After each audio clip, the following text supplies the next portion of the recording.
Welcome to the Live Up Podcast, where we rewatch the movies from our youth to see if they live up. Quick note on how this will go. We will review, discuss, and score how the movie in question lives up to us today as adults and how it would live up to kids today. I'm Jess Latimer. And I'm Amanda Treat. On today's episode, can skeletons have a midlife crisis? Maybe. They're dead, but maybe they get bored and sick and tired of the way life is going too, apparently. And when does a skeleton hit midlife? Because they're dead. Is it mid-death crisis? I'm getting esoteric here. It's 1993's The Nightmare Before Christmas. I read your notes this time and I was like, I have the same notes. It is a midlife crisis for sure. Oh, Jack. Oh, Jack, it's okay, dude. You could have bought a sports car. You could have. Man. Right. Jess, what is your history with The Nightmare Before Christmas? So I don't have too much of a history with it because I think it came out in 1993. So we were, I think, we were tween, teen. I think I was slightly too old to really get into this, but I do remember I've definitely seen it once or twice. And I've actually seen it more times now as an adult with my own kids. It's sort of one of those classics. So I think if you were 5 years, I was born in 1980. I think if you were born just 5 years later, it might be more of something you watched all the time. So then when I went to watch this, both of my kids have seen this multiple times. But I was like, hey guys, I'm going to rewatch for my podcast. And Isaac was excited. Isaac is 7. Nice. And Lily, who's 12, was like, ugh. She kind of scoffed at it and then did not watch it with us. And I asked her, I was like, well, do you have any comments about it? And she just was basically rolled her eyes. So no. Wow. Okay. Yeah. So probably more for younger kids. So I think I don't have too much of a history, but how about you? Yeah, I think the same situation. When this came out, it was very under the radar. Was it? It's technically a Disney movie, but they released it under, I want to say Touchstone or whoever. I think it was Touchstone. They put Roger Rabbit on Touchstone as their producing and distributing company to hide the fact it's a Disney movie. So they weren't fully embracing it. And yeah, it wasn't a big box office hit. I definitely did not see this at the theater. I don't even know when I first saw it, but it's one of those pervasive movies that's just kind of always been there. It's like Die Hard for me. It's also like Die Hard because it's a Christmas movie and it's a Halloween movie, and you could have an annoying debate about which one it is. And we're recording this a few days after Halloween, so I think it could fit in either. I want to call out, by the way, that we wanted to include this before Halloween, but somebody had to go watch her heart get broken by the Yankees, and we kept delaying. It's my fault. The Major League Baseball. That is an important note. This was intended as a Halloween movie, but we have scooched it to a Christmas movie because the Yankees were in the World Series and shit the fucking bed. But anyway. What are you going to do? What are you going to do if you can't play fucking defense? Anyway. You're going to watch a movie that's sort of Halloween, sort of Christmas. Yeah. Perfect for November. And there's a lot of pinstripes going on in this movie. So there you are. Go. But it is I actually think it's a Halloween perfect November Christmas movie. Nonsense. Yes. Yeah, nonsense. Yes. It's a good transition from it's a good transition holiday to holiday. And actually that is the origin of this whole thing. Was Tim Burton was watching some department store take down their Halloween decorations and put up the Christmas decorations, and just light bulb in his head was like, I wonder if the Halloween decorations get jealous that everybody loves the Christmas decorations. Oh my God. Are they sad that they're scary and that the Christmas decorations are beloved? I don't know, but we'll get into that. We'll get into that, but I'll say as a middle-aged cynic, that is me. I just venture a guess, that is you too. This movie sort of is a representation of how I feel when I see Christmas decorations out even before Halloween is over. Yeah, when they're out too early.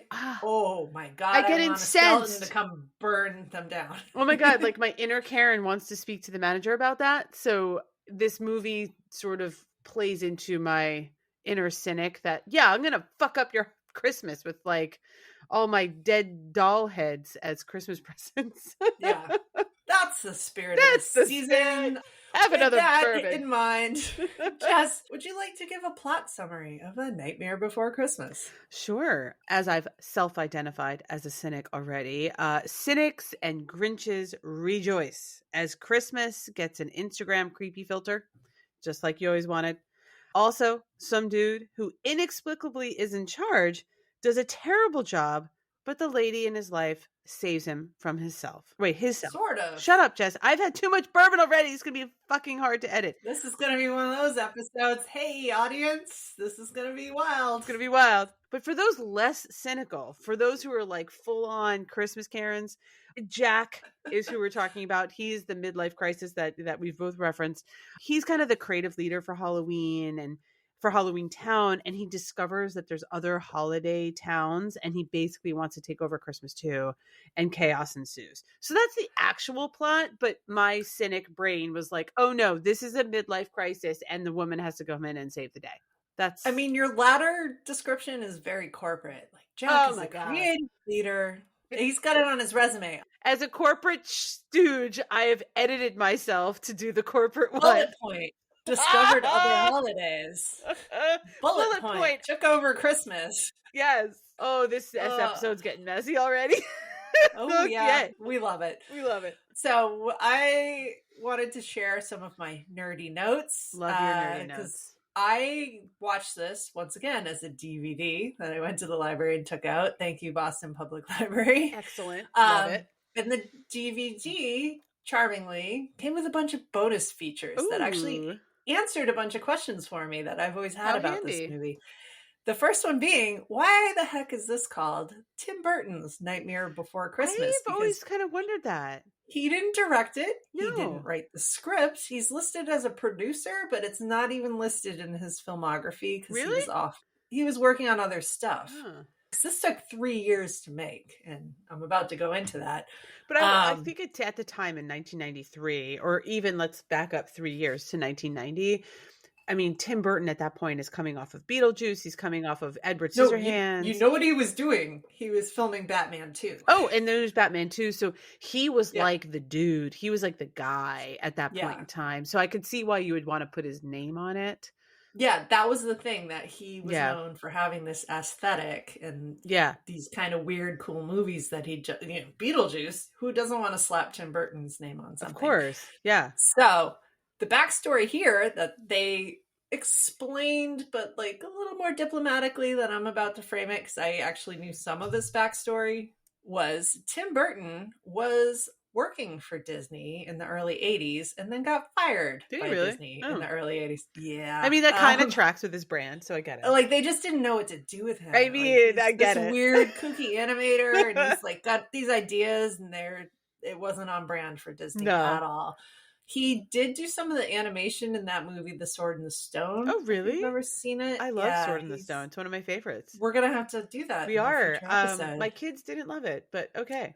I remember not loving it as well. Oh, really? So I'll see if I've come around on it. I'd love to. Yeah, it was just it felt a little dark for a Disney movie. It is dark. It's not a musical, but at the same time, it's maybe a Tim Burton movie. So God, I get it. There's a lot of like creepy woods and the wolf. There's a lot of creepy stuff going on in there. I feel like you just answered a lot of questions Thank you, from my bonus childhood. track on this DVD. Yeah, nice. Pays to get the DVD. So what happened with The Nightmare Before Christmas was when he was working for Disney, he saw that department store taking down the Halloween decorations, putting up the Christmas decorations, and it just like triggered something in him. Mm-hmm. So he sat down and wrote this poem that was sort of a parody tribute to "'Twas the Night Before Christmas," about this listless skeleton that discovers Christmas is a thing and decides he needs to take it over. And he did the sketches for it, and you can see Jack Skellington, and you can see all the characters. Oh, that's cool. Not all the characters, but like you can see the art direction of this movie kind of coming to life. And he brought it to Disney, and they were like, "Oh, hell no, we're not making like a creepy Christmas movie. Like, are you out of your mind?" But because he worked for them, they own the property rights. So they got locked in the Disney vault with all those VHS cassettes that you were threatened that you had to buy before they went back in the vault. Yeah, they have, I get it. They have a brand to protect. I get it. So he had to go back to Disney after he got fired, went out and was massively successful and whipped around, was like, I'd still like to make this movie. Yeah. You guys can like let it go and I'll just be over here doing my own thing. And Disney at this point was like, ooh, nope, we're in. So suddenly Tim Burton's The Nightmare Before Christmas became a thing. They released all the artwork and the poem. And what was cool on the DVD I watched is they had reanimated his poem. Oh, cool. They had Christopher Lee read it, with his like creepy Sauron. No, yes, not Sauron. Like is that no, he was not Sauron, but the wizard who was hanging out below the Eye of Sauron. Oh my god. I'm forgetting this because you're forgetting this and we're both drinking heavily. So listeners. He was the bad guy in Lord of the Rings. The bad guy in Lord of the Rings is reading The Nightmare Before Christmas. Oh, that's poem a good guy to read it. With it animated. Excellent. Yeah, I hope this is somewhere on the Disney streaming service because that people should watch it. I should find this. I mean, I'm essentially a lifetime subscriber now. Oh, yeah, because you have kids. Yeah. They own you. Oh, they were like, I was like, I was getting the TV ready when my son and I were watching, and he's like, it's on Disney Plus! Like, he knows. Sweet. Yeah, so Disney got on board. Everyone got on board. You can look at the original sketches, and the bones of this movie are there, but at this point, Tim Burton is way too popular to actually be directing, writing, doing any of this himself. So it's Tim Burton's, like, distantly Nightmare Before Christmas. Another question that I had in my head, and then my husband also was like, how long did it take to make this movie? Because one thing I love about it, it's only 72 minutes long. It is a huge plus for a kids movie. Absolutely. Oh, we love a short kids movie. Love short kids movies. But it's stop motion animation. It took 3 years to film that. They were using over 100 puppet characters that they had to keep moving. It was spread across 19 sound stages for 3 years. 19. And they were shooting a 24 frame per second. So set up a shot, clip, that's one. All right, we have 23 to go to get 1 second of film. Oh my God, that's so tedious. It's 103,680 individual shots in this movie. Oh my God. Not including anything that may or may not have landed on the cutting room floor. So, holy moly, that's an investment. Tim Burton was like popping in, checking on it, ducking out and going and making a ton of money doing the Batman sequel. 3 years. It took them forever. I mean, it's like, I think my son at some point asked me about it because like he was noticing that it looks different from a cartoon. It looks different from Pixar. And I was like, oh no, this is stop motion. I had to then explain what stop motion was. Because there's really not a lot of it these days, but it has like... Yeah, you really just get your Wallace and Gromit. And that's about it at this point. It really is beautiful, and it's still beautiful. It doesn't look dated to me. Like when my son was asking about it, he wasn't asking because he thought it looked weird. It just looked different for him.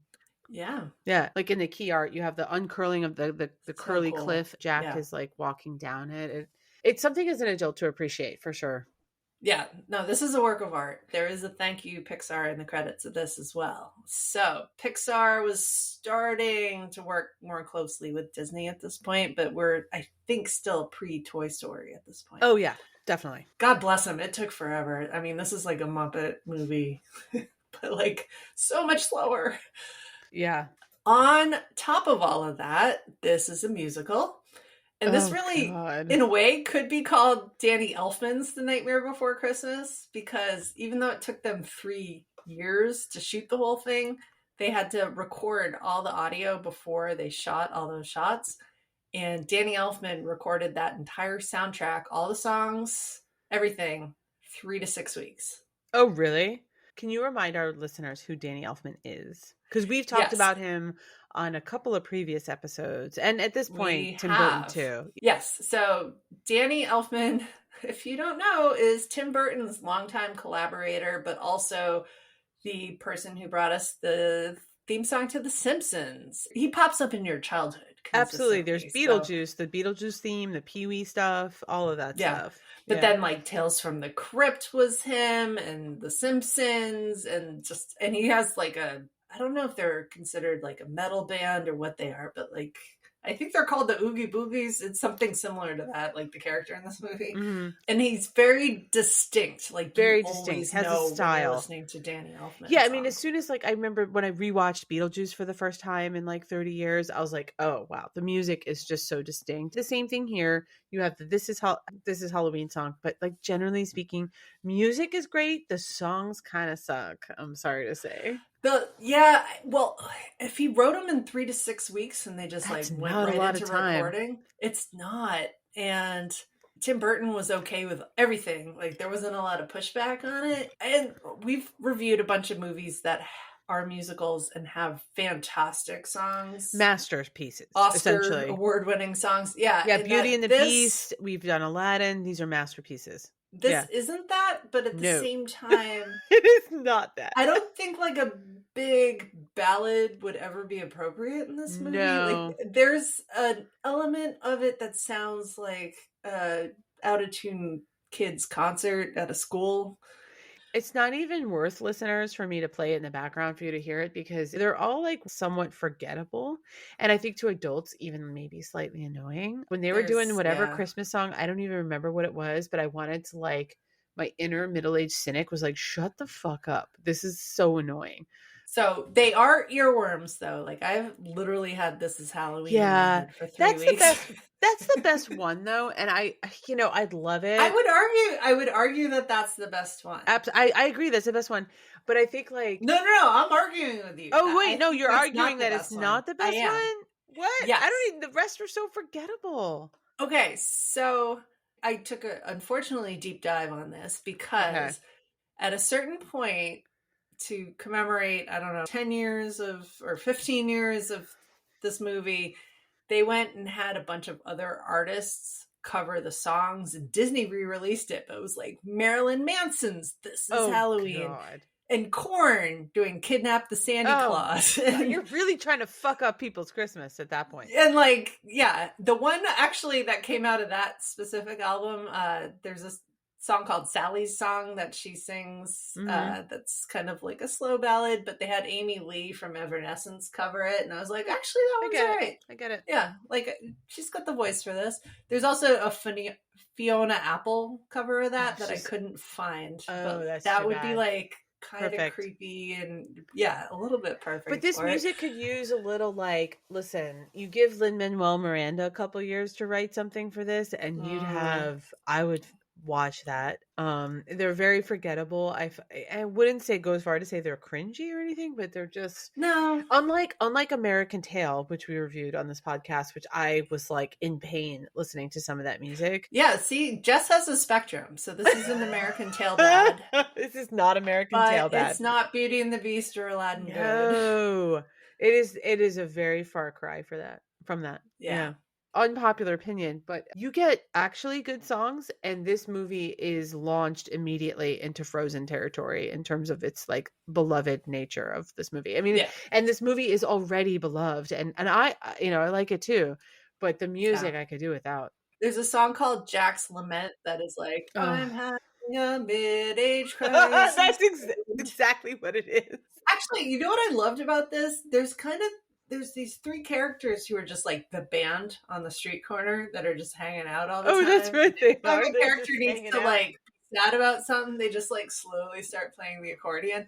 I love the band. Like, I wish every street corner had a band. Like, I'm just feeling moody right now. Just moody, like a moody vibe band. I think that could be love great. A moody vibe band. Doesn't every middle-aged person need to take a long walk and have a moody vibe band capturing your feelings? 100%. 100%. I want them with me for life.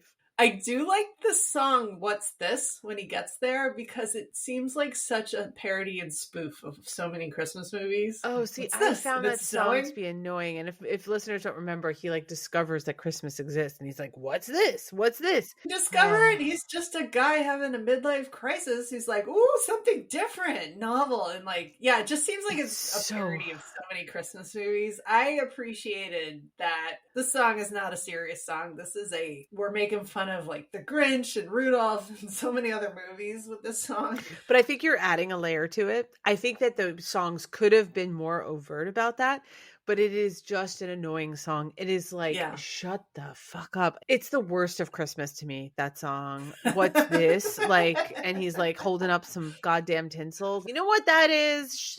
Who gives a shit? It's fucking tinsel. See, we could spin this again. We're already getting into our holiday season here. Like, this could be a movie where a middle-aged man has a concussion and then rediscovers the joy of Christmas and is running around singing, "What's this?" Like, that's what this song feels like to me. Like, this is a Hallmark movie with another concussion. I like that you went right to the middle-aged redemption story part of this. So I appreciate that. I really am curious, listeners, if there's a song that you remember, because like This Is Halloween is like vaguely familiar, but none of the other songs are. I'm very curious what our listeners might be attached to. What song? From At Love Up Pod on all the socials. See what I did there? Yuck. Yeah, I've had some bourbon. Anyway. All right. I'm just gonna roll through the rest of these songs as quickly as I can because Jess is not having these songs. She's thumbs downing at me over the video right now. The next song is called Town Meeting Song, and I don't like this song. Nobody likes this song. No, nobody. Why would you have a song about your HOA meeting? Like, this is, that's exactly what it is. This is a bureaucracy meeting song. No, you don't need this song. There's nothing fun about it. He's trying to explain. No one likes I went meetings. And stole all these things from Christmas Town, and everyone's confused. What the heck are you doing, man?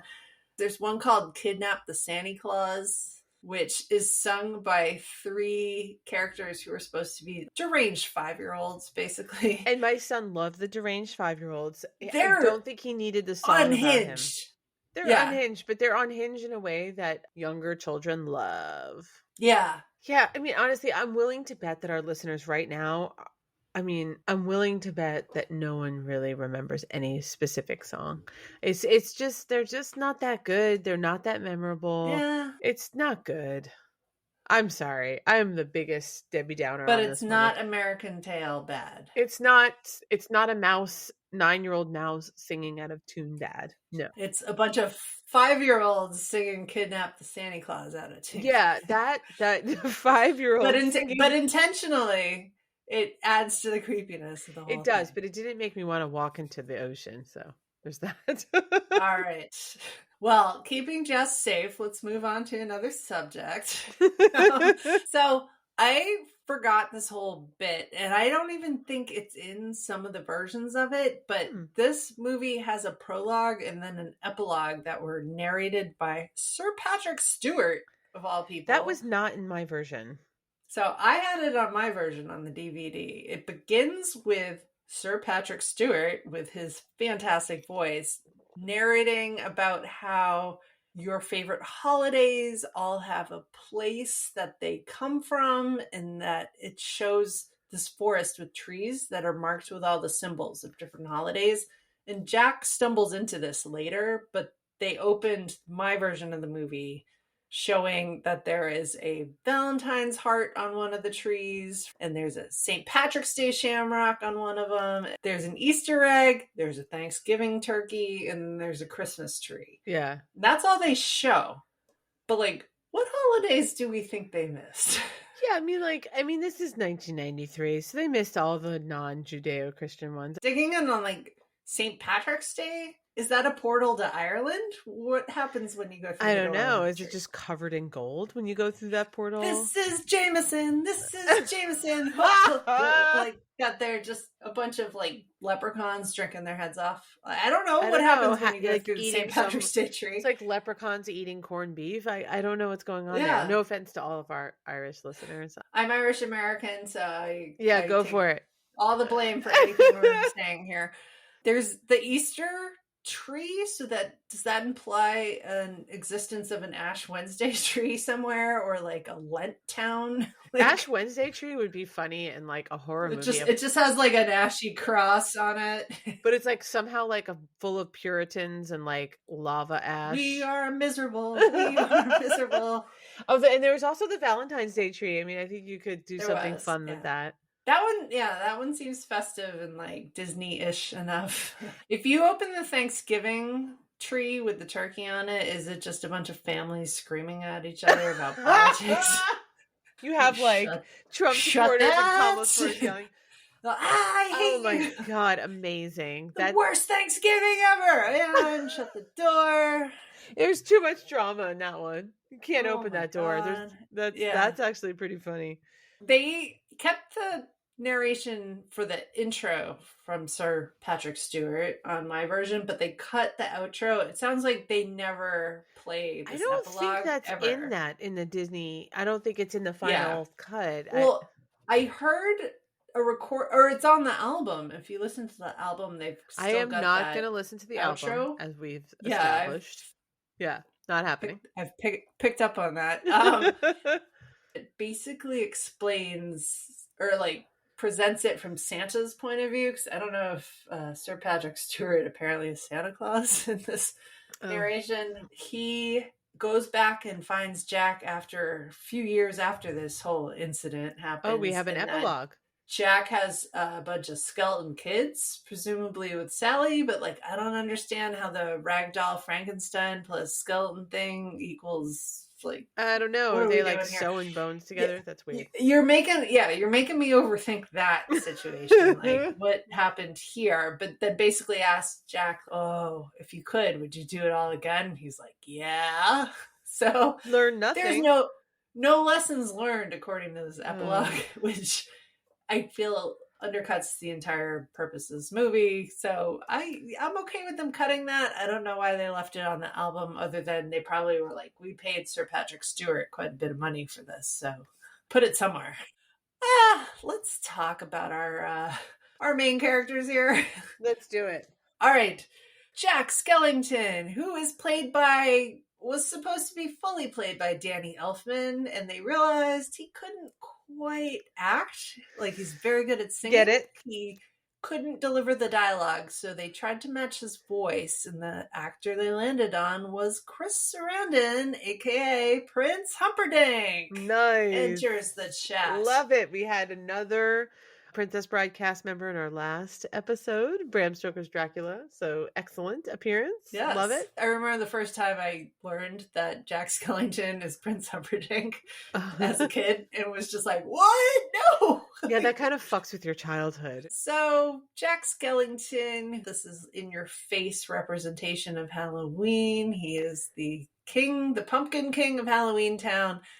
And he seems to be like, he is like the creative voice of Halloween in this world, right? Like Santa seems to be the creative voice of Christmas, and Jack is the voice of Halloween Town. Like he has this position of, I'm in charge of the creativeness of Halloween. It's on his LinkedIn page. He is claiming that as his title. Yeah, I mean, I guess I like read him as like the tyrannical designer. I don't see him as tyrannical, because there's other people who seem to have positions of power. But at the same time, he's treated as this like prodigy genius, and he's just so listless and over it and bored. Yeah, he's bored. And he is about to ignorantly reinvent himself in the way some people have a midlife crisis and get a car or an ear piercing or something. Or try to take over Christmas. He's going to destroy Christmas. That's what he's going to do. But he doesn't think he's destroying it. He thinks he's just going to like do that one too for fun. Yeah.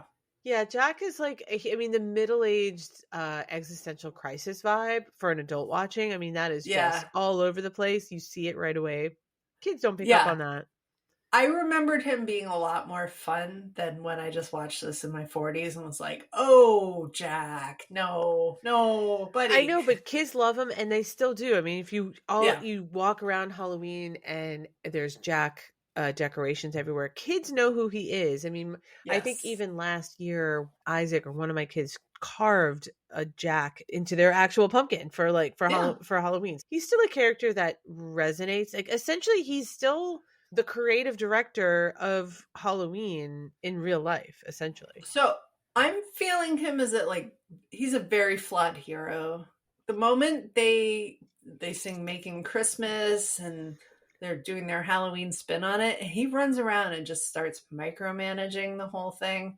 And I was so irritated at him, like, Jack, you don't know what you're talking about. You are mansplaining a holiday that you don't even, and then had to take a step back myself and say, okay, this is a skeleton with no impact, but all right. I honestly had this thought. I'm like, is Jack the actual villain of this movie? I think he might be. Yeah, I've heard Tim Burton does not think Oogie Boogie is a bad guy. Jack is the bad flawed. guy. I mean, Yeah. you love Jack him. sets everything off, and everybody He kidnaps Santa, man. Like, I mean, yeah. I'm going to say this with a little bit of love because I know we're like ragging on Jack here as a midlife crisis, but of course I relate to him. I mean, I think adults, in your recognition that this is a midlife crisis, you immediately kind of relate to it. Yeah. Kids don't pick up on that, but I'm like, is he the villain? Because he seems to be kind of villain-like, and it's unwittingly. Yeah, he wants something new. He's bored. He's tired. He's sick and tired of the same old thing. That's right. Everybody feels that, but instead, go lie on a beach somewhere, or go do a silent retreat, or I don't know. Don't go messing up Christmas. I'm dunking on him harder than I should be. There's a couple of things he does. Like, I love his interactions with Zero, the dog, the ghost dog. They're kind of adorable together. Like, he whistles and Zero comes flying out of his dog tomb and they play fetch with Jack's rib bone. That's really kind of cute. Yeah, it's always nice to have like a dog. I mean, like, even the Grinch has a dog.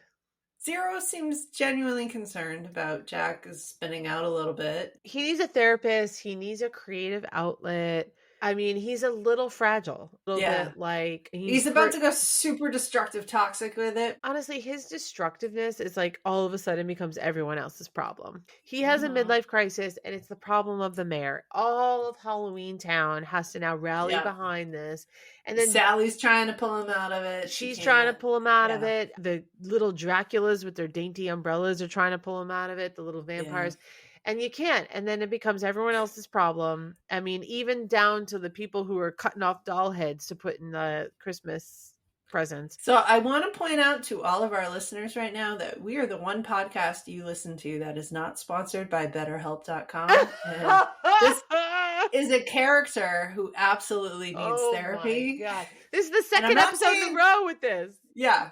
We have a lot of like vampire skeleton characters who really need to talk to somebody. They do. They need to talk to someone. This doesn't mean that this is cringy. This is me being a cynic. When you're in your 40s, you're watching this movie with fresh eyes going, oh, that's what's happening in this movie. Totally. He's having a midlife crisis. 100%. He's having a midlife crisis. And he doesn't even realize that he's doing a shitty job at taking over for Christmas because he thinks he's an amazing Santa Claus. Like, he thinks he's amazing handing out presents that like open up and like try to eat little kids. And he is not amazing at it, and he sucks at it. And then he just goes ballistic and he's micromanaging and he's like, yeah, we're taking over Christmas. And then he is getting shot down by, assuming the U.S. military is the one who's trained all those weapons on him. I mean, there's other countries that could have done it, but I'm pretty sure that was the U.S. that shot Jack Skellington down.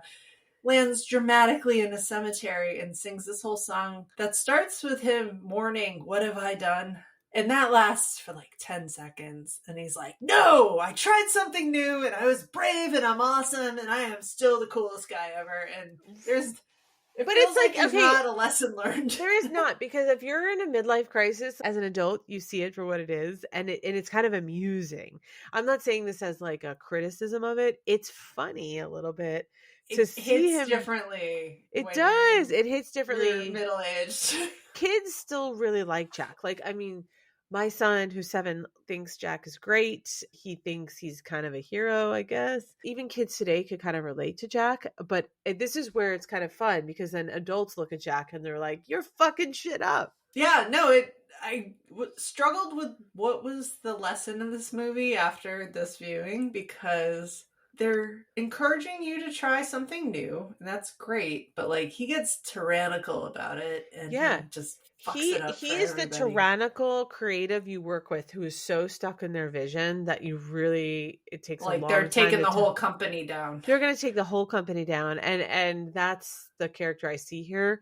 But he's still also redeemable because he's still kind of likable, because he's kind of innocent. He has an innocent quality. He's not maliciously doing this. So, fun fact about Jack, Disney really, really pressured the animators to give Jack some eyeballs. They did not like the fact that he just has like a hollowed out Yeah, he just has hollowed out skull. eyes. Yeah, like a And skeleton. the animators were like, no, it's a skeleton. And yeah, they went back and forth on that. And Disney ultimately lost that battle. But I they think it wanted him to works. be expressive and emotive and sad. And the animators were like, nope, stop motion. We are not, no. Yeah, and I think it kind of works, honestly. All right, we have more characters we want to get to. The next one being Sally, who is sort of the love interest here. Yeah, I think if she you could call her is. that. What is love in Halloween Town? I mean, what is love when you're dead? I could have done with a little more Sally. I liked her. Yeah, so she is voiced by Catherine O'Hara. Who we Third loved. time on Third our time. That's right. We've done podcast. Home Alone and Beetlejuice. And she's always fantastic in everything she does. She plays one of the crazy ass 5-year-old gremlins. We'll talk about them in a little bit. So she's got multiple voices in this movie and multiple songs in this movie. But she's playing Sally. I don't know if it was like IMDb or like Wikipedia. Some place was referring to her as she's the toxicologist. I was like, no.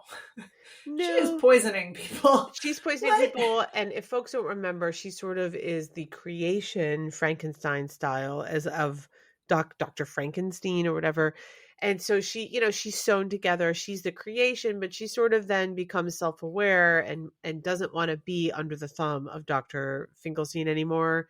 And clearly has eyes for Jack and is sort of a homicidal maniac because she's trying to kill Dr. Finkelstein. So I don't think she's trying to kill him, but she just keeps drugging him. She's trying to escape, and yeah. It's a whole toxic relationship, but like, that's her role. I think it's a pretty good character. I think it's pretty well developed. She has visions. She's like kind of a ragdoll. I like how she could like unzip her body parts, or if she gets detached from her body parts, she could sew them back together. Yes. There is I love that shot where she just throws herself out of a window and like shatters. Yeah. And then kind of crawls her legs and arms back together and stitches herself back up and keeps going.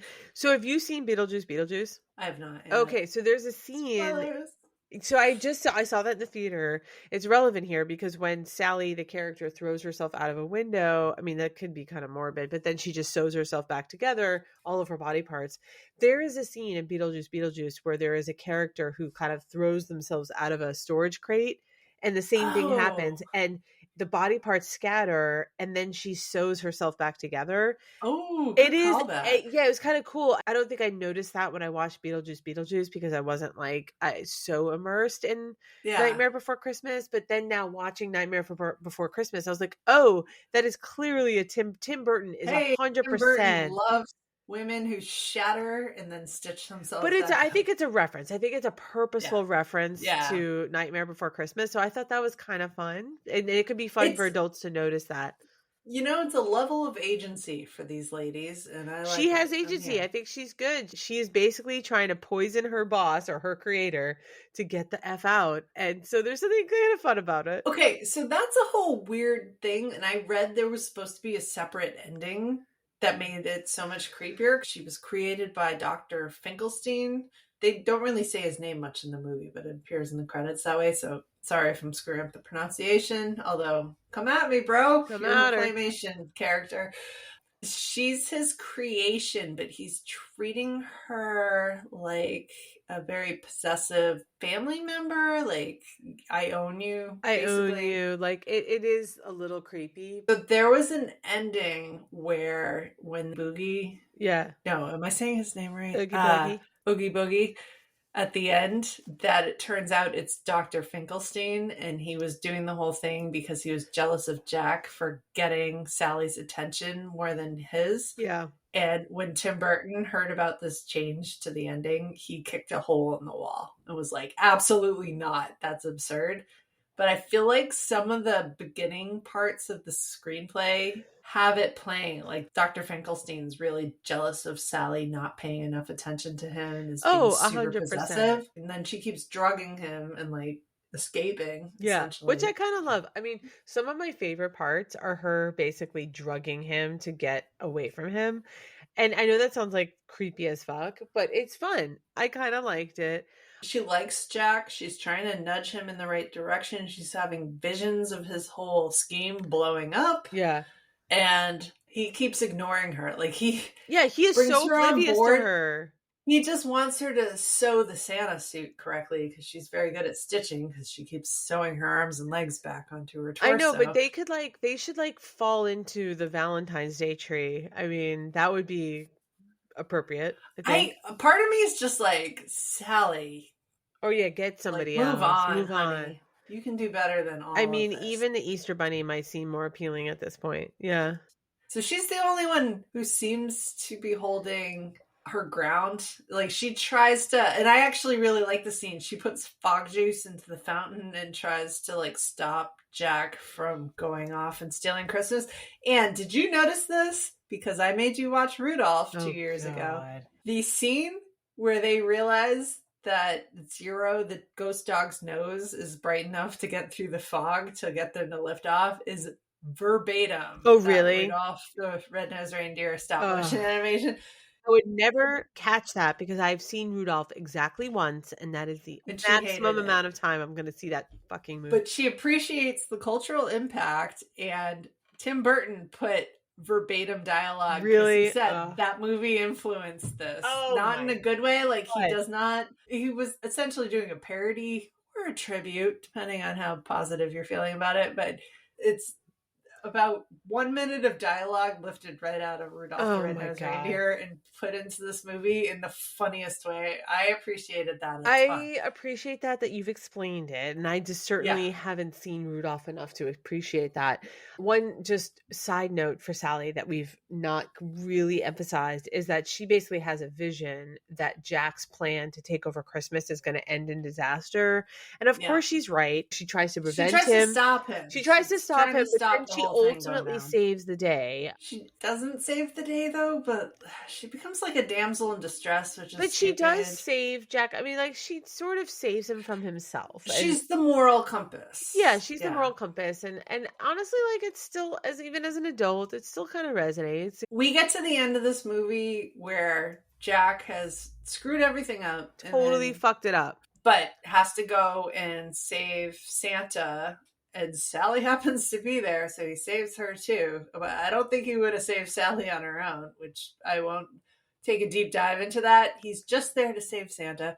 At the end of that whole scene, Santa just starts yelling at Jack and is like, Sally's the only one who makes sense around here. I hate all of you people. Oh my God, you're the worst.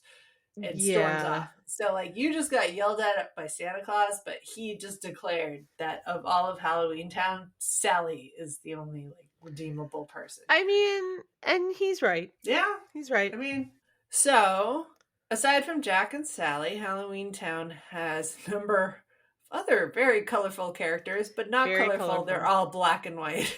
So, we've got Dr. Finkelstein, we think that's his name. They don't really say it or credit it that way. He's like the mad scientist. He kind of looks like a duck in a wheelchair. Yeah, that's kind of the vibe. He's voiced by William Hickey, who I know from My Blue Heaven, because he's the guy with the parrot that says you're under arrest, which we'll have to review that movie. We're going to review that movie at some point. I love My Blue Heaven. Maybe I have seen it. It's, Steve Martin, Rick Moranis, and we'll talk about that later. Maybe that's a whole other thing. The whole creepy relationship he's got going on with Sally, we talked about this, but like it wasn't clear. Like, is he in love with her? Is he her father? Like, there's just this possessiveness. You see her pushing him in his wheelchair, and like they seem cute together, but also that's probably toxic as fuck as well. Yeah, and I think we didn't really say this as much for Sally, but like she essentially is his caretaker. She makes him meals and like all that stuff. So, but she wants more, if you will. I mean, I feel like for him, it's like, if you're gonna have a Christmas Halloween movie with a villain, you got to have a creepy as fuck guy, and that's this guy. He's creepy as fuck, but it's almost like he is trying to invent. I don't know. I'm just thinking of like the movie Ex Machina. Like, oh, I made the perfect woman. It's like, yeah, and she killed you. Whoops. Like he's a good lesser villain, I think, for kids. Yeah. Like even kids recognize that Sally needs to get away from this creep. He's super weird, and he's not good with women. No, capital N. Yeah. Adults pick up on, kids don't. However, that all being said, she does escape him, and you're rooting for Sally to escape him, and even kids will root for that. So it's like not cringy. So for adults who haven't seen this in a while, like it's fine to show it to your kids because he is the villain character. All right. Also in Halloween Town, we have Oogie Boogie, who great name. Is a great name. And he is a sack of bugs. Which is awesome and gross at the same time. He's a burlap sack of bugs. That's exactly what he is. Most of the scenes that this character appears in, they shot in black light. So it just suddenly takes this weird visual turn that looks extra creepy. Can you remind listeners his role in the movie? Yeah, so he's just this resident of Halloween Town who's supposed to be like the bad guy. Yeah, he's like the Bond villain. Yeah. But at the same time, Tim Burton did not consider him a bad guy. Interesting. Considered him like he's a resident who takes things to extreme. Okay. And Jack kicked the whole thing off, and he was just like, well, I'm going to go with it. And you know, Oogie Boogie is the guy who, after they kidnap Santa, he sort of has Santa in his possession. He gets carried away. He's just there to be menacing and a little scarier than Jack. And that's exactly right. He's a little scarier. He has Santa held hostage, and at some point when Sally tries to save Santa, Sally is now a hostage too, and Jack has to save them. But you know, he's a good villain, and you know, he's a burlap sack full of bugs. I mean, it's perfect. I remember as a teenager, I think I saw this the first time when I was like 13 or 14. Yeah, that I found this character a little scary. There's something about, aside from the fact that he's initially brooding in his burlap sack, he seems a lot bigger than all the other characters. When they unzip him, there's something about like centipedes. Oh, so gross. They're like creepy crawly and like speed.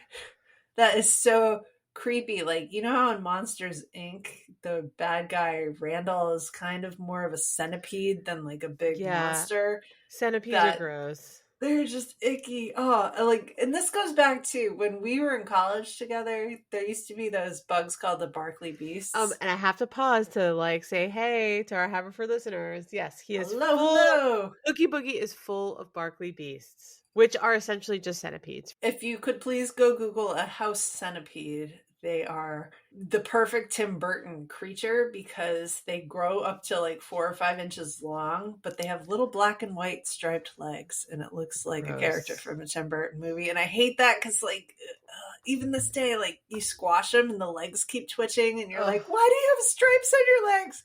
Why are you still twitching? Stop! Yeah, a character full of these is gross, but it is very Halloween, and this is where you get into like it's very Halloween, but he has like Santa Claus as a hostage, so it's like both. He has accomplices. There's 3 little chaotic children who love them trick-or-treaters.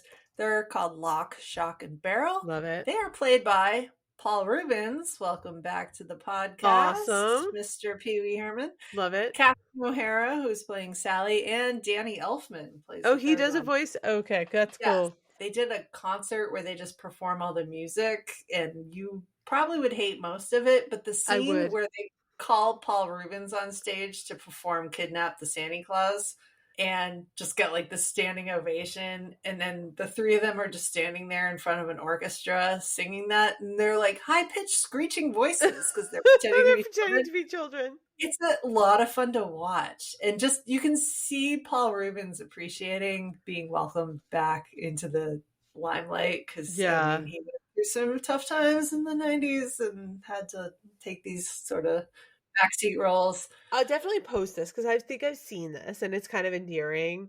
I need a brief tirade because I did listen to all of those covers that were on these different albums that they've re-released because cash grab, let's make as much money off of this movie as possible.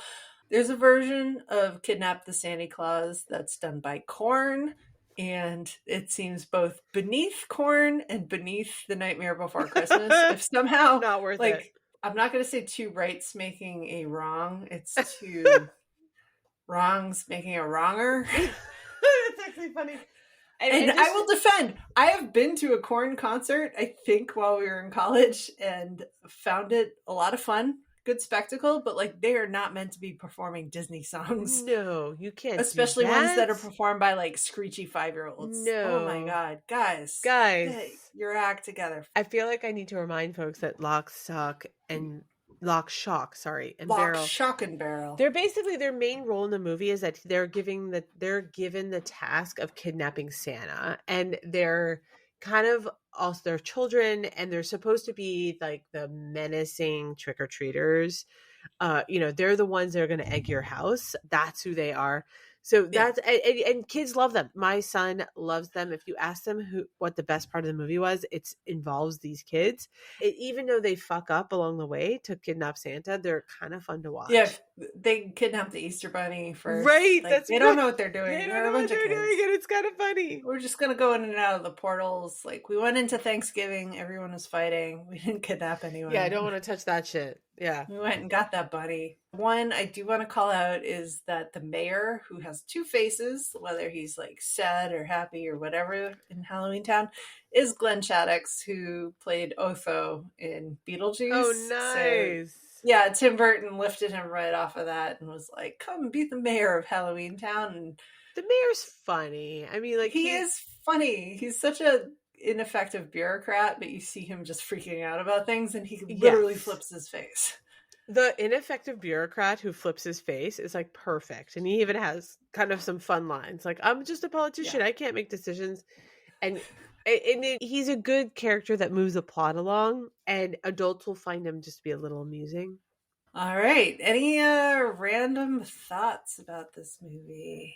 So I had my one random thought. I think you have more than me. So I think I'd love to see, and we've mentioned Rudolph already in this, but I'd love to see, like, if you could make a horror movie that's like The Nightmare Before Rudolph, I would watch the shit out of that movie. I think that's what you just watched. Maybe. I like that. With a flat out parody of the whole scene, like, oh, the fog is too thick. I know, but I feel like I want to watch it with Lin-Manuel Miranda doing the music, and that would be amazing. And I hope, as we know, Hollywood listens to this podcast. Side note, narrator, they don't. I would love that to happen. Except when they do. Beetlejuice being the one huge thing.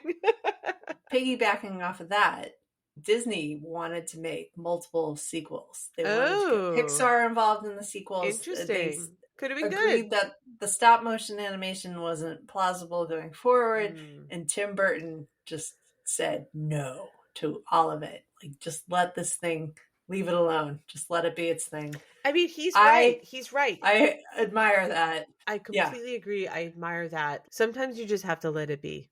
You can't just put this in the Disney blender and see what comes out. No, it would be terrible. You need the fucked up quality that Tim Burton brings. Yeah. So I was super surprised when I popped this into my DVD player. Oh my God, because you have this one. Is actually, we do. We got it specific. Ridiculous. Like during the pandemic, we realized our DVD player failed and needed a new replacement. So for this movie, it's PG, which when it popped up, I was like, oh, okay. Why?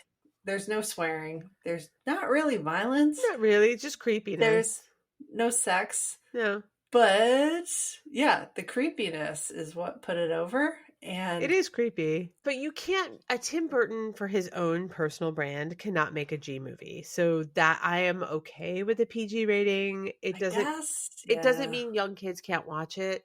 We've had things at our house where there are younger kids around, and we send them into the basement and we're like, you guys could put on a movie, and the movie that they will watch is Nightmare Before Christmas, because younger kids are fine with it.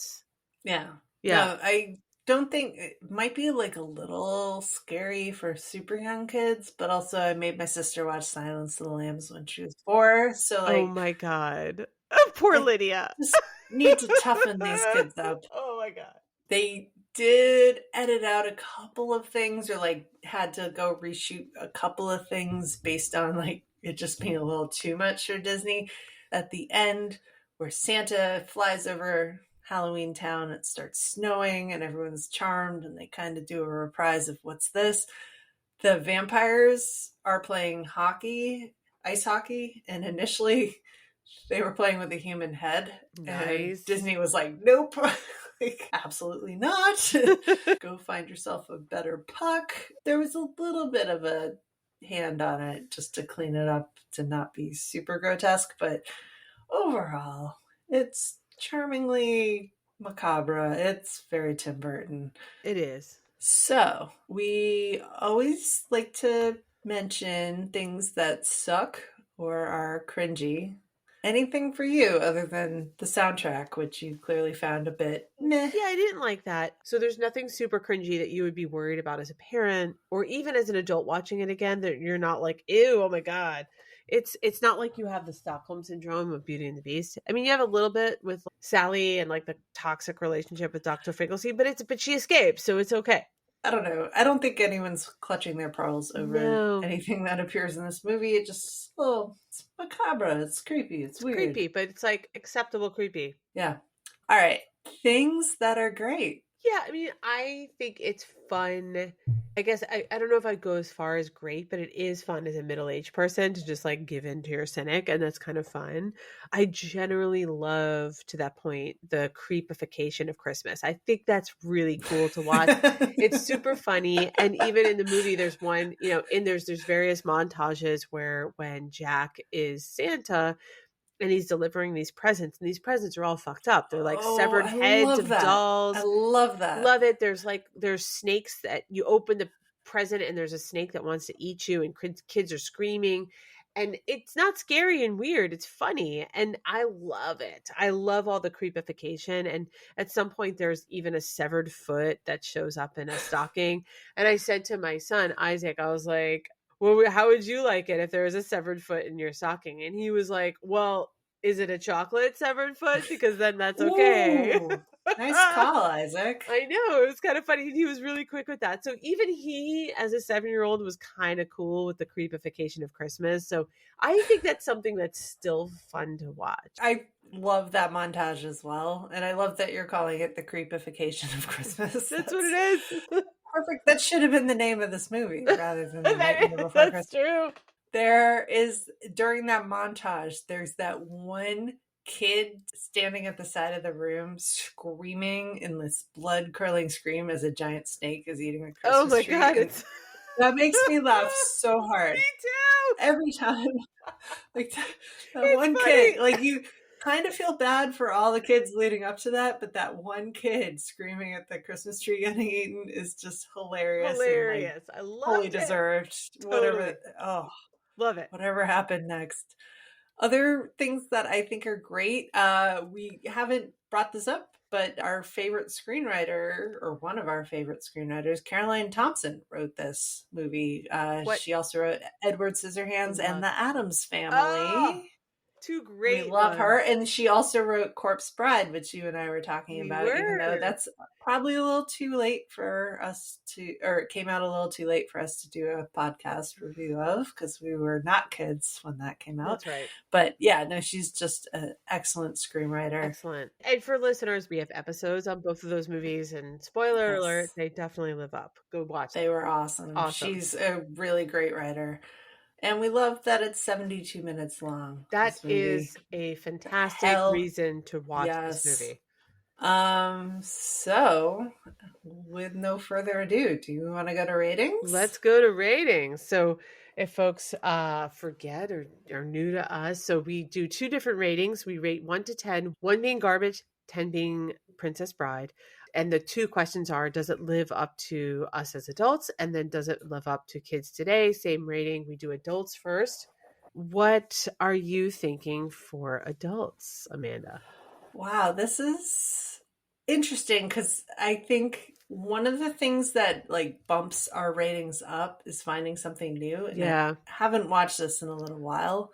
Finding that Jack Skellington is having a midlife crisis, and that's the whole cause for all the chaos in this movie, was fascinating to me. It's fun. Yeah, it makes me want to pitch this up quite a bit. I think this is probably like a 7. 7. Yeah. I think a 7 is a good rating. I'm going to do the Amanda special of a 0.5. I'm going to say 6.5. It's well above average for all the things we've been saying. The animation is beautiful. It's really fun to see the creepification of Christmas. You find something a little bit new to like about it. It is geared towards younger kids, so that's the only reason why I'm knocking it. But 6.5, I mean, that's higher than I cheated. That's higher than I gave Beauty and the Beast. I mean, I think this is a good one. And you could watch it, parents or adults, anytime between Halloween and Christmas, and it works. So 6.5 for me. It's 72 minutes long. Yeah, you can do it. Watch it. You can do it. I mean, for the animation alone, it's super fun. All right. Wait, so 6.5, that's 13.5 for adults. That's higher than we gave all of Dracula, I think, last episode. But Dracula was our lowest score ever, so don't use that as a It's true. Listen to the episode, don't watch the movie. So the next rating is same scale, 1 being garbage, 10 being Princess Bride. Does it live up to kids today? What is your kid rating? I could go first if you want me to. If you want to, yes, because you watch this with kids. I did. So I'm going as high as an 8. And the reason being is that I think it ranks higher than things like Robin Hood and even things potentially like classic Disney movies, because it's still something they go to. They'll watch this unprompted without adults. I know that's just my kids, but I don't think they're alone in that. I think they love it. And even if 12-year-olds scoff at it, they'll probably suck it up and watch it. So I'm going as high as an 8. I think it really still works for kids. All right. I like it. I'm basing my rating off of Bella, who participated in our Edward Scissorhands episode. Another Tim Burton. For our next podcast, we will be watching and reviewing The Nightmare Before Christmas. And she went, "Oh, jealous." Oh, so she knows it. Yeah. She knows it. And she went as Beetlejuice for Halloween this year. I love this kid. Yeah. She trick-or-treated at our house 3 times. Excellent. Give her the extra big candy. Yeah. She basically runs the joint. So I think I agree with your 8 that this resonates strongly, that kids love it, that it hits a place in everyone's hearts, even though we don't think the music is as swelling as it could be. But yeah. Wait, what's our total score? Because I can't do math that fast. We're at 29.5. Ooh, so all right. So Amanda, the Order Muppet, knows roughly our averages where things go for this final question. And the final question is, does it live up? We both have to agree for the podcast to officially live up. And as listeners might know, we have a lot of split decisions, much to one of our chagrins about that. So I think to me, this solidly lives up. It solidly lives up because, well, it's short for adults, even if you find the songs mind-numbing. But there's still a lot to appreciate and more things to discover about this that you might not have picked up on as a kid. So that to me puts it solidly in live up territory to me. Yes. So I'm like a little bit like, oh no, Amanda, because we were kind of critical of Jack, but go ahead. Jack is clearly having a midlife crisis. 100%. We just need a street band to play out everybody who's having a midlife crisis. Just let people solemnly walk to the end of their neighborhoods and maybe like walk down the edge of a hill that unscrolls itself and sing your heart out, man. Like, just don't destroy Christmas. I think this movie lives up. Oh, it is a work of art. And when you watch this as an adult, you realize, oh, shoot, Jack's in a tough place. Yeah, and I think that's what's kind of funny about it. I found personal amusement in that, and your inner cynic comes out. So, yay, this officially lives up. Yeah. This lives up. Well, go watch this movie. You have plenty of time before Christmas. Hit us up on the socials at Live Up Pod. If you disagree or agree, I'd love to hear about the songs you remember. Let us know what you think. Also, liveuppod@gmail.com. Thanks for listening. Thank you. And happy belated Halloween for people who are not delayed by the Yankees. Oh my God. But if you were delayed by the Yankees, guys, they just didn't deserve it. I'm so sorry for your loss, but not really. Not really. They shit the fucking bed. That's what happened.